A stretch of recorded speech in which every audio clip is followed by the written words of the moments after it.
आप डरे ना, जितनी कविताएं हाथ में लिए हैं सब नहीं सुनाएंगे।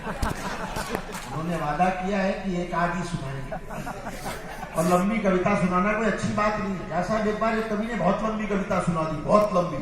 वो सामने एक चीफ गेस्ट बैठे थे, बुजुर्ग आदमी थे, 80-90 साल के, फिर वो थे हमारा किसी ने इतनी लंबी सुनने की, तो वो निपट गए। तो कवि को गिरफ्तार कर लिया गया, अदालत में पेश किया गया जज साहब के सामने। जज साहब ने कहा, कवि तूने इतनी लंबी कविता क्यों सुनाई? कि देश का एक बुजुर्ग आदमी चला गया, तुम्हें सजा मिलेगी और फांसी की सजा मिलेगी, बोल तेरी अंतिम इच्छा क्या है? कवि बोला, जज साहब वही कविता में एक बार आपको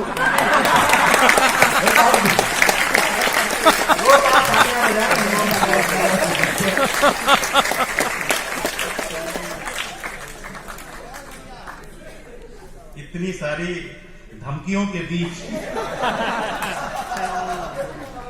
टैगोर और काजी नजरुल इस्लाम की धरती से मुझे कविता पढ़ने का सौभाग्य मिल रहा है।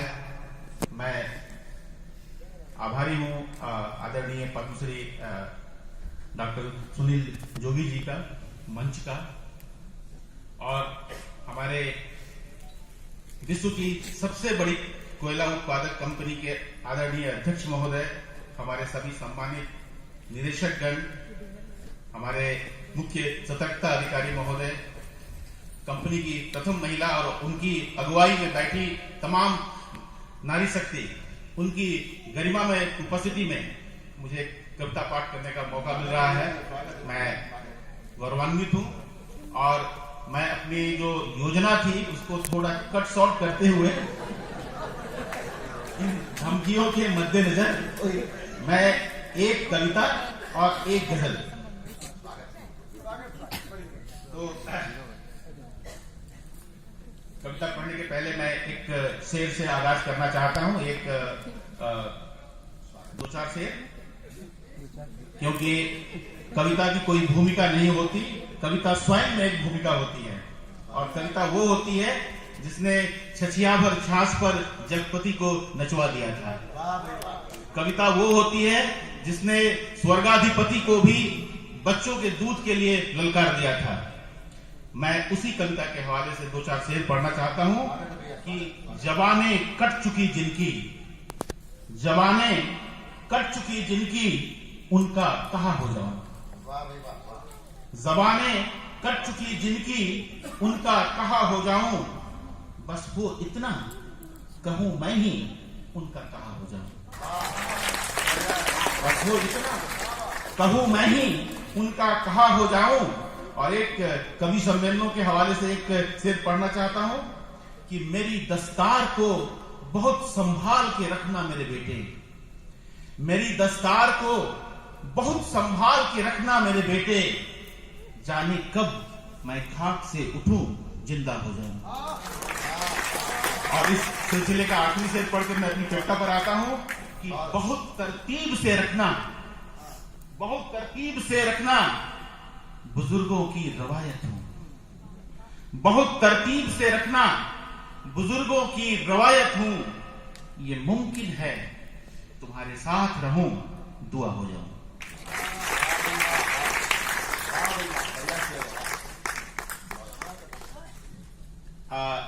अध्यक्ष महोदय, माने हमारी कंपनी के अध्यक्ष महोदय और मंच के अध्यक्ष महोदय, दोनों की सक्षम अनुमति है कि आप तालियां बजा सकते हैं।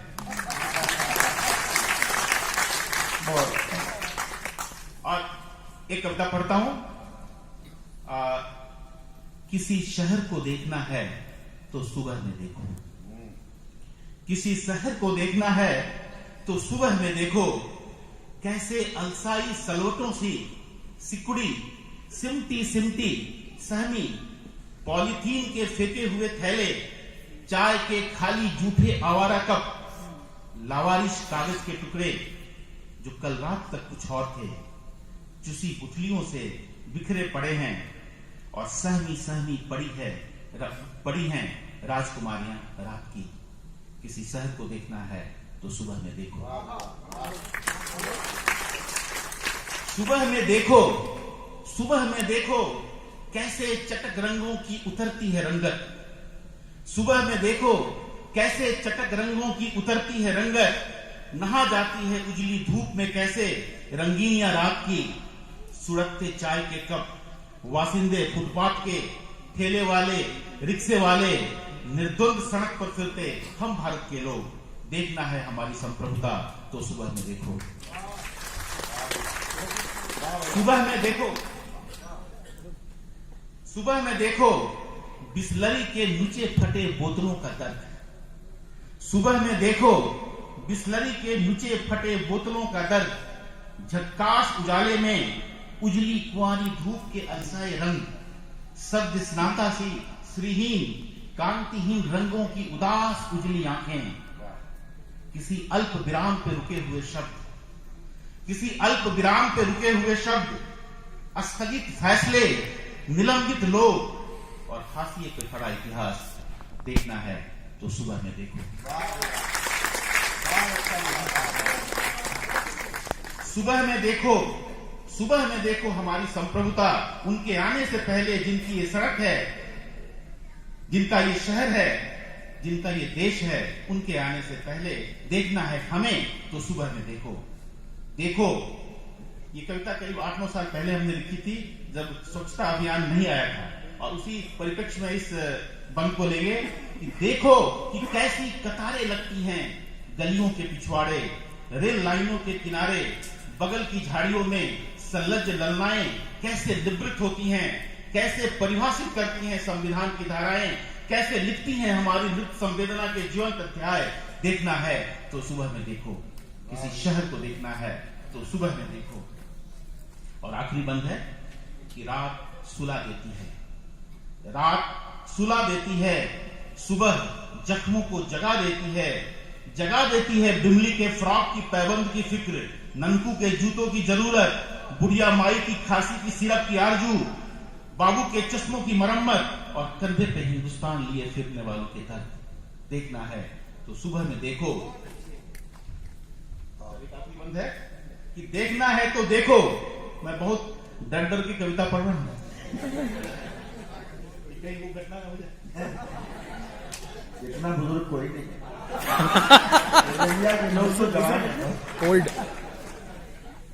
देखना है तो देखो कि संसदें नहीं सुनती, खासकर उन्हें जिनके कंधों पे सवार हो संसद बनती है।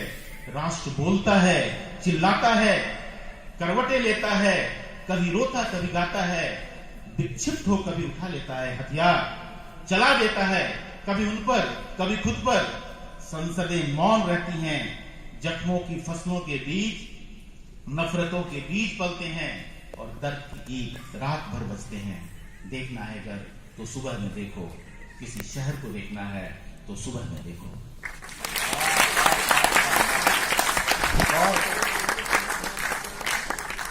एक गजल तरन्नुम से सुनाने की ख्वाहिश है। बिल्कुल सुनाइए, बहाने आपका तरन्नुम भी चेक हो जाएगा।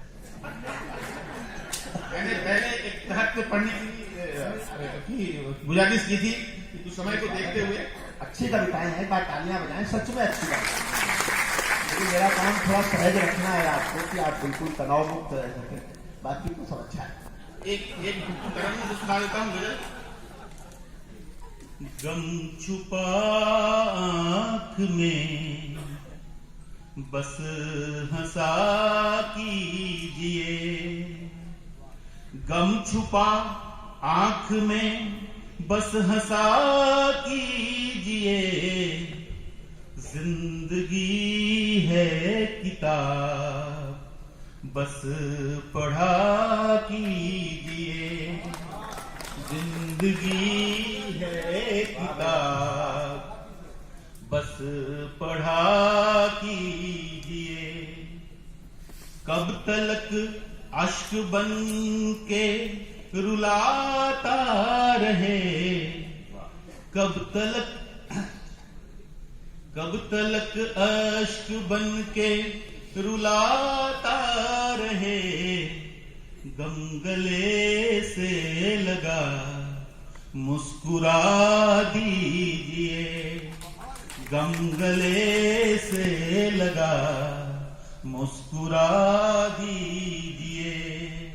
और एक शेर मैं अपनी कंपनी के नाम अर्पित करता हूं कि दूर मंजिल नहीं बस यहीं पास है, दूर मंजिल नहीं बस यहीं पास है, बायकीं 2 कदम तो चला कीजिए, बायकीं 2 कदम तो चला कीजिए।